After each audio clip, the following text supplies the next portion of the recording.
Looking at Sainsbury's annual report and the chief executive, I think that's Mr. Roberts. He's paid almost £4 million in bonuses on top of his salary. And I'd really like to know how you justify that in the midst of a cost of living crisis.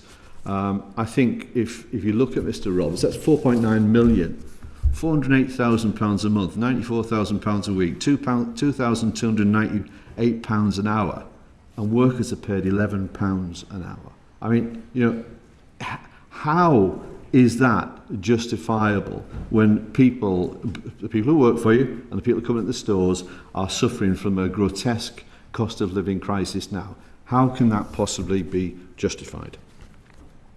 Well, as a listed company, you'll know that all of our board directors' salaries are published. They're set by the REMCO. I don't sit on the REMCO. I don't have any remit over setting any of those salaries, so I can't really comment any further on that today.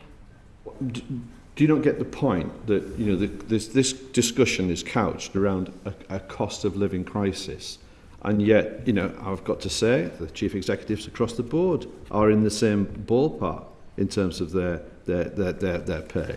Do you not understand how that sits with the general public, that these sorts of wages are being paid, and you tell us that your purpose is to provide the most reasonably priced food for your customers, and yet dividends are paid out and these salaries at this level?